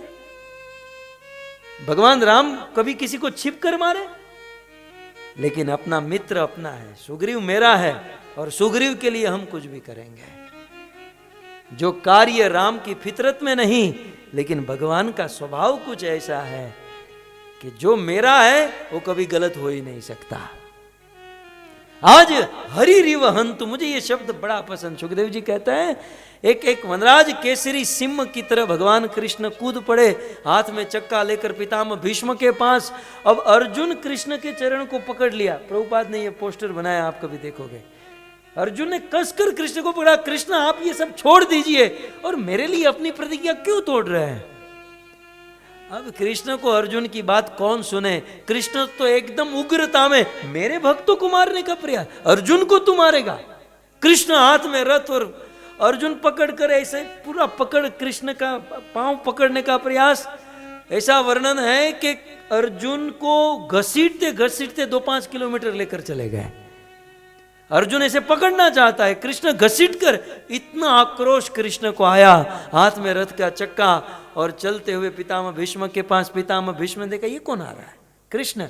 पितामह भीष्म जो बाण अर्जुन के ऊपर मार रहे थे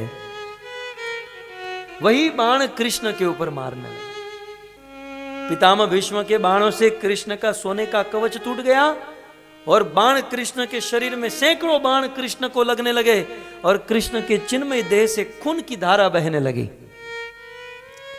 फिर भी कृष्ण के बाण लगे हुए हैं, हाथ में चक्का अर्जुन पकड़ के रखा है, लेकिन किसी की न सुनते हुए कृष्ण पितामह भीष्म के पास चलते चलते चलते पितामह भीष्म के पास अंत में पहुंच गए। और बिल्कुल निकट जब कृष्ण आए और हाथ में रथ का चक्का था, पितामह भीष्म अपने हाथों से धनुष बाण छोड़ दिए, दोनों भुजा फैलाकर, केशव कृष्ण मैं इसी समय की राह देखना चाहता था, है?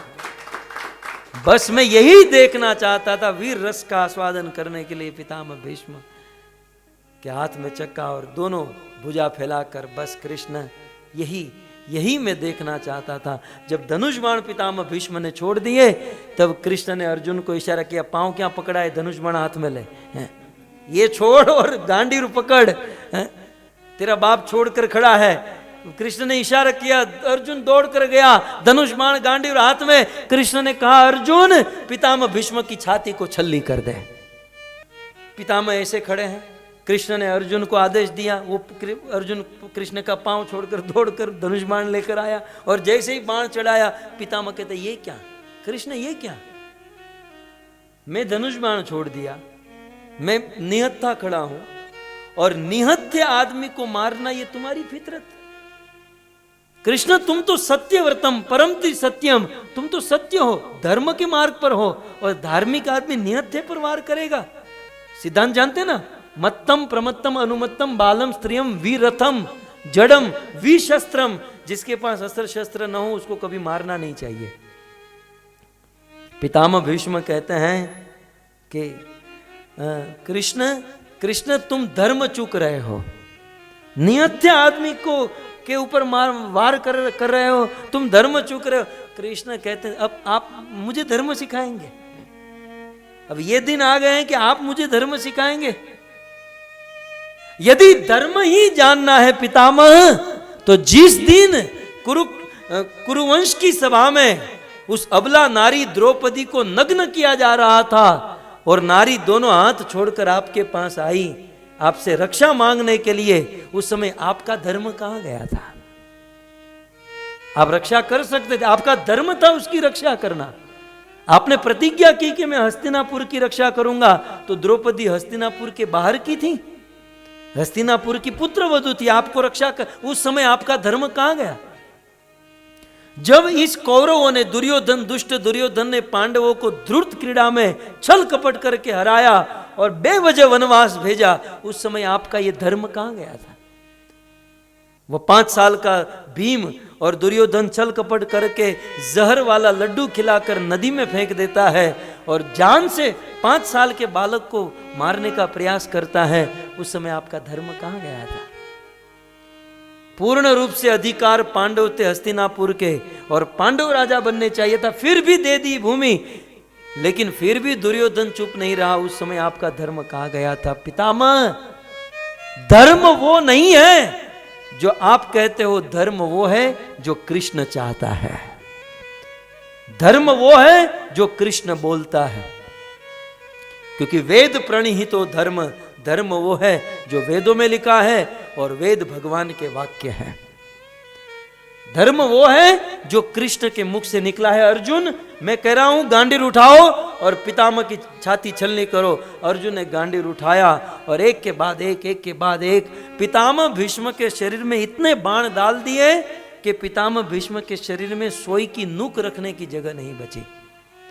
जब इतने बाण अर्जुन ने डाल दिए तब आकाश से कोई पर्वत गिरे, कोई बहुत बड़ा देवता गिरे, ऐसे पितामह भीष्म उस कुरुक्षेत्र की रणभूमि में धराशायी हुए। और पितामह भीष्म जब गिरे सारा युद्ध रुक गया। युद्ध समाप्त नहीं हुआ, लेकिन भीष्म गिरे। वायु वेग से ये बात पूरी रणभूमि में फैल गई कि पितामह भीष्म गिरे, पितामह भीष्म आउट, पितामह भीष्म। सब लोग अस्त्र छोड़कर पितामह भीष्म के पास।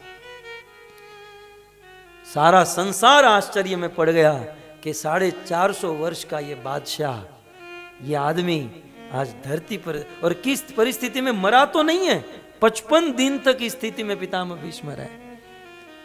और ये बात, अब ये घटना घट गई, ये बात हस्तिनापुर में पता चली और ये बात धृतराष्ट्र के कान में गई कि भीष्म गिरा। धृतराष्ट्र खड़े हो गए, बड़े एग्रेसिव हो गए। संजय कहां? संजय को बुलाओ। और संजय आए, जल्दी बताओ संजय कि ये क्या हो रहा है, क्या हुआ? तो धृतराष्ट्र का ये जो भगवत गीता का प्रथम प्रश्न इतना एग्रेसिव होकर पूछना, ये महाभारत के युद्ध के 10वें दिन पूछा गया। और इसलिए पूछा क्योंकि पितामह भीष्म गिरे थे। धृतराष्ट्र को कॉन्फिडेंस था कि मेरे पुत्र जीतेंगे, लेकिन भीष्म गिरे तो अब धृतराष्ट्र समझ गए कि अब कुछ अनहोनी होने वाली है। और तब धृतराष्ट्र ने पूछा कि बताओ संजय, माम का पांडवासेव किम अकुर्वत, क्या किया? और संजय आए और धृतराष्ट्र को प्रथम दिन से, होते ना आप लोग कभी टेस्ट मैच में 2-3 दिन देखना भूल जाओ तो फिर रात को हाईलाइट दिखा देते हैं, फिर कल से आप लाइव शुरू कर सकते हैं, ठीक है ना? वैसे जो अब तक हुआ था कुछ ही समय में इन्होंने हाईलाइट दिखा दी और फिर लाइव शुरू कर दिया। इसलिए भगवत गीता जो है कृष्ण ने अर्जुन को सुना दी, 10 दिन के बाद संजय ने धृतराष्ट्र को सुनाई और पूरा वर्णन सुनाया और फिर महाभारत की ये सारी घटना लाइव दिखाने लगे। तो यह है भगवत गीता आदि। हरे कृष्णा।